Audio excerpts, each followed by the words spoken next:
సాయిరామ్. అఖిలాండ కోటి బ్రహ్మాండ నాయక రాజాదిరాజ యోగిరాజ పరబ్రహ్మ శ్రీ సమర్థ సద్గురు సాయినాథ్ మహారాజ్ కీ జై. సాయి బిడ్డలందరికీ నా హృదయపూర్వకమైన నమస్కారములు. ఎలా ఉన్నారు ఫ్రెండ్స్? అందరూ బాగున్నారు కదా? మన సాయినాథన్ దయ వల్ల అందరూ బాగుండాలని మనస్ఫూర్తిగా బాబావారిని వేడుకుంటూ మన సాయినాథుని కృప కరుణ కటాక్షములు మనందరిపైన నిండుగా మెండుగా ఉండాలని మనస్ఫూర్తిగా వేడుకుంటూ ఈరోజు సాయినాథుడు మనకు ఏ విధమైన దివ్యమైన సందేశంతో మన ముందుకు వచ్చారో వెంటనే తెలుసుకుందామా? మరి బిడ్డా, పట్టరాని ఆనందాన్ని ఇచ్చే నీ కోరిక నెరవేరుతుందమ్మా. నిర్లక్ష్యం చేయకుండా వెంటనే విను తల్లి అని బాబావారు దివ్యమైన సందేశంతో మనకు రెడీగా ఉన్నారండి. అయితే అంతకంటే ముందు ఫ్రెండ్స్, మనలో కనుక ఎవరైనా మొదటిసారి మన ఛానల్ చూస్తూ ఉంటే తప్పకుండా సబ్స్క్రైబ్ చేసుకుంటారు కదా. అలాగే మీకు వీడియో నచ్చినట్లయితే చిన్న లైక్ ఇవ్వడం మాత్రం మర్చిపోవద్దండి. అది ఎంతోమంది సాయి బిడ్డలకు మీరు దివ్యమైన సందేశాన్ని మీ ద్వారా బాబావారు ఇచ్చిన పుణ్యఫలం మీ ఖాతాలో చేరిపోతుంది. నాకు కూడా మీ సపోర్ట్ ఎంతో అవసరం అండి. దయచేసి మీరు చిన్న లైక్ ఇవ్వడం మాత్రం మర్చిపోవద్దండి. అయితే బాబావారు మనకు ఏ విషయం గురించి చెప్తూ ఉన్నారంటే, అమ్మా, నీ బాధ్యతలు విచారాలు అన్నీ నా పైన వేసి నిశ్చింతగా ఉండు తల్లి. నీ వల్ల ఏ పని ఏ సమయంలో జరగవలసి ఉన్నదో ఆ పని ఆ సమయంలో భగవంతుడే నీ చేత జరిపించి తీరుతాడు. నీవు చేయవలసిందల్లా ఫలితం ఆశించకమ్మా, సత్కర్మలు చేస్తూ ఉండు. అంత మాత్రమే కాదు తల్లి, నేను మాత్రమే అనుకున్నావా?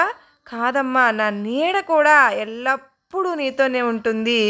నిత్యము నా నామస్మరణతో నీ సమయాన్ని గడుపు. బాబావారు భగవంతుడు మనిషికి ఎన్నో బలహీనతలను కూడా ఇచ్చాడు, అదుపు చేసుకునే జ్ఞానాన్ని కూడా ఇచ్చాడు. మనకు ఇది ఏ వరం కంటే కూడా తక్కువ కాదు. ఈ వరాన్ని సద్వినియోగం చేసుకో అని చెప్తూ ఉన్నారండి. ఆ తర్వాత మనం దాని గురించి పశ్చాత్తాపపడాల్సిన ప్రయోజనం అనేది ఉండదు. నమ్మకంగా సహనంగా ఉండు తల్లి. రాత్రుళ్ళు అంధకారం సహజమే, కానీ ప్రతి చీకటి తర్వాత కూడా ఉదయం తనతో పాటు ఒక కొత్త ఆశాకిరణాన్ని తీసుకొస్తుంది బిడ్డా. జీవితంలో ప్రతిదీ కష్టమేనమ్మా, కానీ నువ్వు సత్య మార్గాన్ని అనుసరిస్తూ ఉన్నావు. నువ్వు ఖచ్చితంగా దానికి ప్రతిఫలం ప్రతిదీ పొందుతావు. ఎంత కష్టమైనా సరే తల్లి, మీరు సత్య మార్గాన్ని అనుసరించలేదనుకోండి, ఎంతో నష్టాన్ని పొందుతారు. సత్య మార్గమే ఎప్పుడు జీవితాన్ని సత్యానికి అనుకూలంగా ఉంచేటట్లు చేస్తుంది.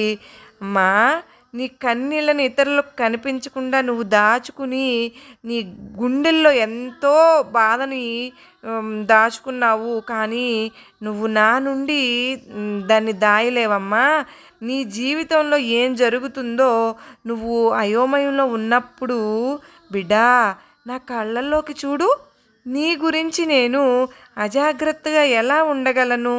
నేను నీ గురించి నీ సమస్యల గురించి మాత్రమే ఆలోచిస్తున్నానమ్మా.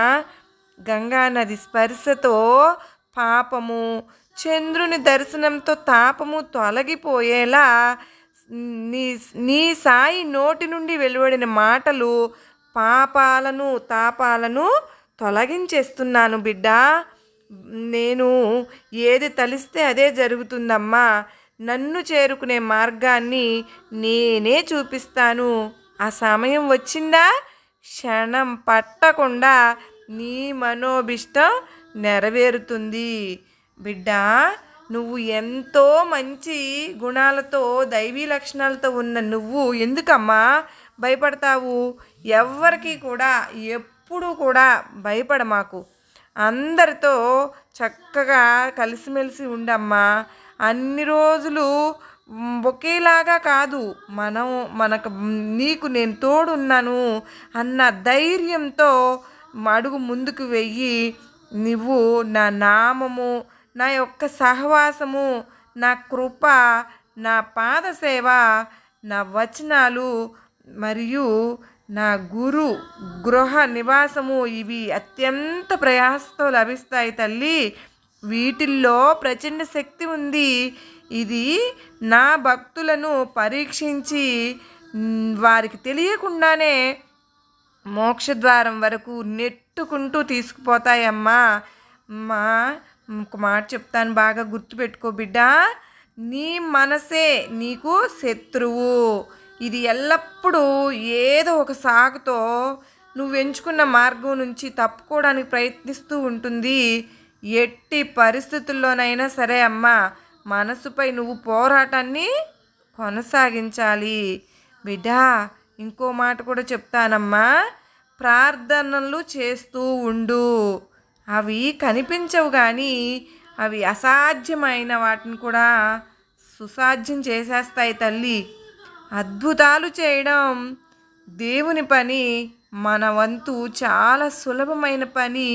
ప్రార్థన చేస్తూ నమ్మకంగా ఓర్పుగా నా నా స్మరణలో నువ్వు వేచి ఉండు. నేను నీకు వెన్నంటే ఉండి సహాయం చేస్తూ ఉంటాను. నీ ముందు నీ వెనుక కూడా నేనే ఉన్నాను అని సాయినాథుడు మనకు అభయం ఇస్తూ ఉన్నారు ఫ్రెండ్స్. అయితే మనం ఈరోజు ఏమాత్రం ఆలస్యం చేయకోకుండా సాయి ప్రేమామృతంలోకి వెళ్ళిపోదాం. పారాయణ దుఃఖహేతువులైన వ్యక్తిత్వపు పరిమితులను దాటించి అన్ని పరిమితులకు పరమైన ఆనందాన్ని అందించి పరాయణత్వాన్ని కలిగించేదే పారాయణ. ఒకానొక మహత్తర అంశాన్ని కూలంకషంగా అధ్యయనం చేసి అపారమైన దాని తత్వాన్ని ఆకలింపు చేసుకునే సాధనం పారాయణ. సద్గురు దివ్య పాదాలను హృదయంలో ప్రతిష్ఠించుకుని భక్తి రాగ రంజితమైన మనస్సు అనే కుంకుమతో ఆ పాదాలకు పారాణి చేయడమే పారాయణ. బాబావారు ఏమని చెప్తూ ఉన్నారు, మనకు నీ మనసుకు పట్టించుకుంటే ఇవన్నీ చెవులతో విన్నది అంతా నీకు నీ పాపాలన్నీ ప్రక్షాళనమైపోతాయి. తుఫాను గాలి వీచితే సముద్రంపై అలలు లేని అసంఖ్యాకమైన బుడగలు నురుగు తీరానికి కొట్టుకుని వస్తాయి. అలలు, బుడగలు, నురుగు, సుడిగుండాలు ఇవన్నీ అనేక రకాలుగా కనిపించే ఒకే నీరు. ఇదంతా దృష్టిలోని భ్రమ కారణంగానే. గాలి శాంతించగానే అన్నీ ఒకటే, ఎందుకు ఏ విధంగా జరిగింది అనో లేదా ఎందుకు నాశనమైంది అని అందామా? జరిగిందంతా మాయాలేలా అని అర్థం చేసుకోవాలి అంతే. సృష్టిలో జరిగేవన్నీ ఇట్లే అని గ్రహించి వివేకులు నశ్వరమైన వాటిని కోరరు. వారు శాశ్వతమైన ఆత్మను సాధిస్తారు. జ్ఞానం కంటే ధ్యానం శ్రేష్టమైనది. ధ్యానానికి యథార్థమైన జ్ఞానం ఉండాలి. వారు శాశ్వతమైన ఆత్మను బ్రహ్మతత్వం గురించి పూర్తిగా జ్ఞానం లేకపోతే ధ్యానం సరిగ్గా కుదరదు. సమైక్య విజ్ఞానానికి ధ్యానం మూలం. దీనికి ప్రత్యేగాత్మ అనుష్ఠానం అని పేరు. అయితే క్రియారహితమైన దానిని ఎలా ధ్యానించాలి? ప్రత్యేగాత్మయే దీనికి ఈశ్వరుడు మరియు ఈశ్వరుడే గురువు. ముగ్గురులో అణుమాత్రమైన భేదం లేదు. వారిని వేరువేరుగా చూచిన వారు నష్టపోతారు. నిధి ధ్యాస పరిపక్వమైతే ధ్యాత ధ్యానం ఒక్కటైపోతే నివాత దీప కలిక వలె చిత్తం శాంతిస్తుంది. అదే సమాధి. ఏ కోరికలు లేక సర్వజీవులలోనూ ఒక్క పరమాత్మయే అని మరియు ఒక్క ఆత్మ తప్ప రెండవ వస్తువు లేదు అని అద్వితీయ జ్ఞానంతో నిర్భయం కలిగితే అప్పుడు ఆత్మధ్యానం కుదురుతుంది. అజ్ఞానం వలన చేసే కర్మబంధనాలతో సంబంధం తెగిపోతుంది.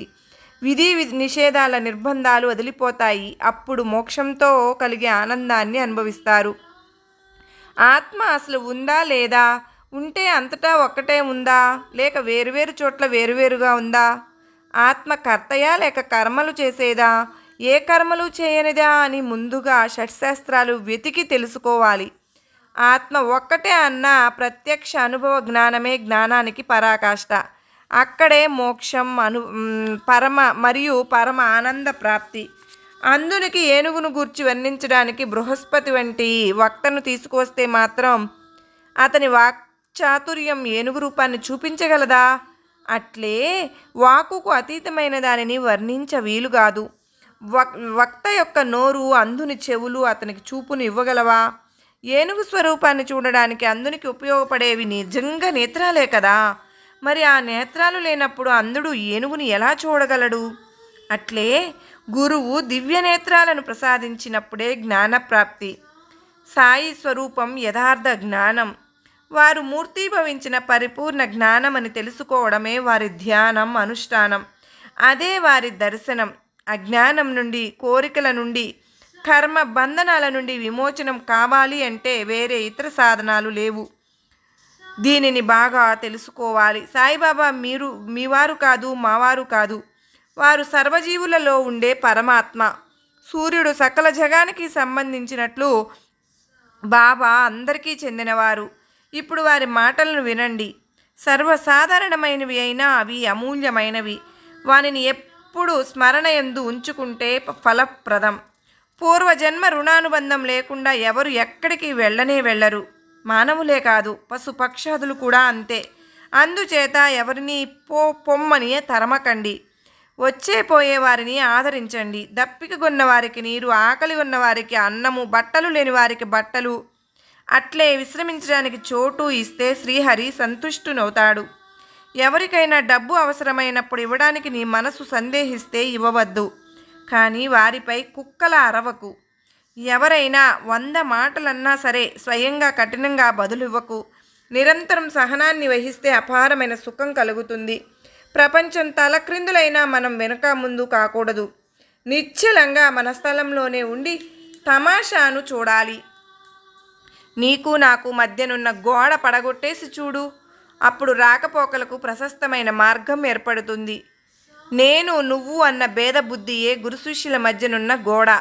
దానిని పడగొట్టకపోతే అద్వైత స్థితి లభించదు. అల్లా మాలిక్, అల్లా మాలిక్. అతడు రక్షకుడు ఎవరూ లేరు. అతని లీల అలౌకికం, అంతులేనిది, అర్థం కానిది. అతడు ఏది తలచితే అదే అవుతుంది. తనను చేరుకునే మార్గాన్ని అతడే చూపిస్తాడు. ఆ సమయం వస్తే క్షణం పట్టకుండా మనోవిష్టం తీరుతుంది. రుణానుబంధం కారణంగా భాగ్యవశాత్తు మీరు నేను కలుసుకున్నాం. పరస్పరం ప్రేమగా ఉంటూ సుఖాలను, సంతుష్టిని అనుభవిద్దాం. ఇక్కడ అమరులు ఎవరున్నారు? పరమార్థాన్ని సాధించిన వారే కృతార్థులు. శ్వాస ఉచ్ఛ్వాసలతో నడుస్తున్నంత వరకు జీవులుగా మాత్రమే ఉంటారు. బాబా యొక్క ఈ కృపావచనాలు చెవులలో పడగానే దప్పిక కొన్న వారికి నీరు లభించినట్లుగా ఆతృతతో ఉన్న నా మనసుకు ఆనందం కలిగింది. ఎనలేని ప్రజ్ఞ, దృఢమైన శ్రద్ధ ఉన్నా సాయి వంటి గురువు యొక్క శక్తి లభించడానికి బలమైన దైవశక్తి అవసరం. ఇందులోని సారం చూడగా భగవంతుడు గీతలో నిర్ధారణగా చెప్పినట్లు ఏ యదామాం అంటే సర్వ భారాలు కర్మలపైనే. యదా కర్మ యదా శృత. కర్మను ఎలా అభ్యాసం చేస్తే అలాగే హితం కలుగుతుంది.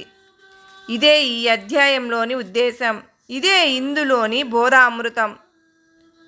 అనన్య చింత ఎంతో మాం. ఇదే భగవద్గీతలోని మర్మం. అనన్య భావంతో ఆరాధించే వారి యోగక్షేమాలను గోవిందుడు చూస్తాడు.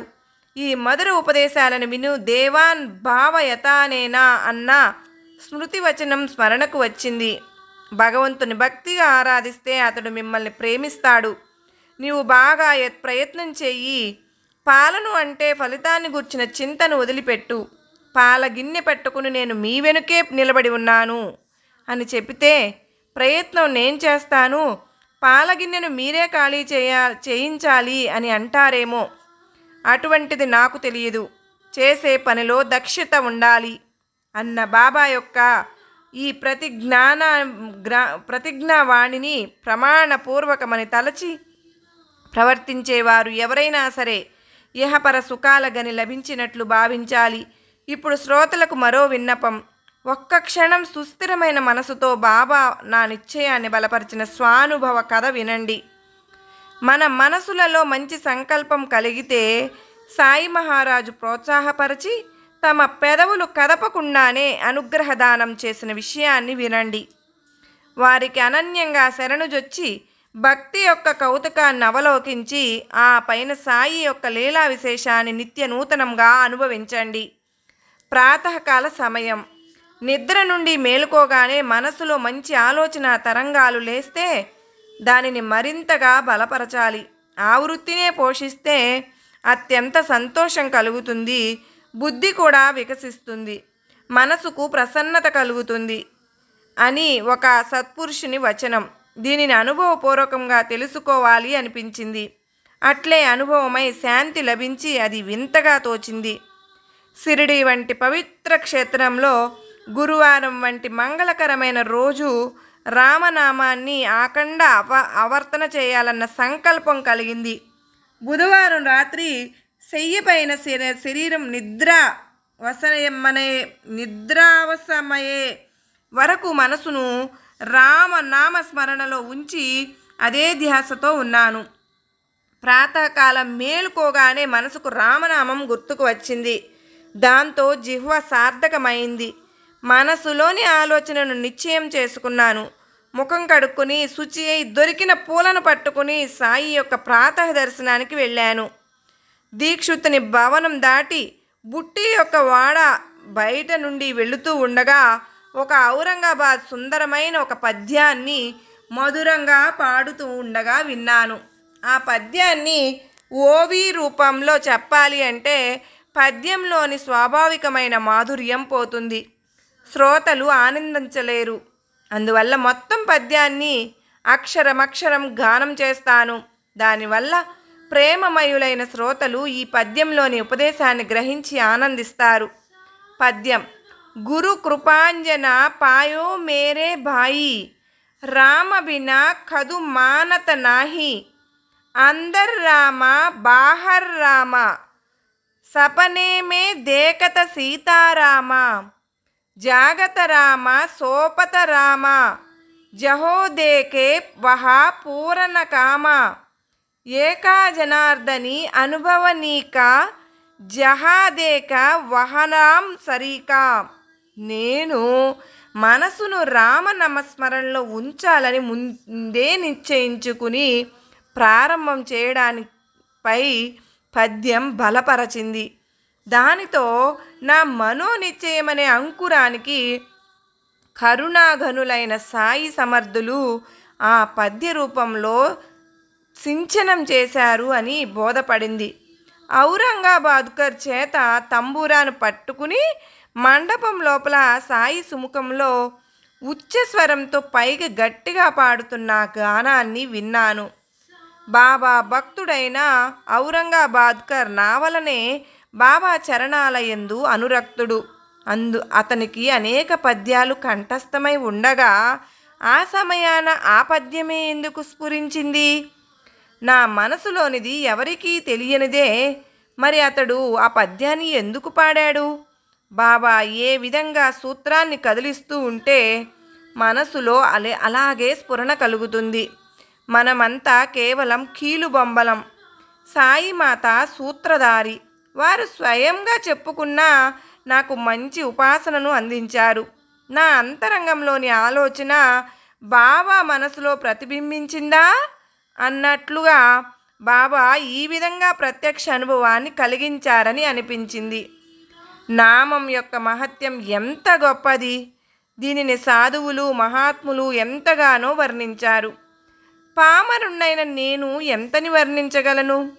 వెళ్ళిన వ్యక్తి కూడా ఇంటికి బయలుదేరాడు. దీనివల్లనే స్వరూప ప్రాప్తి.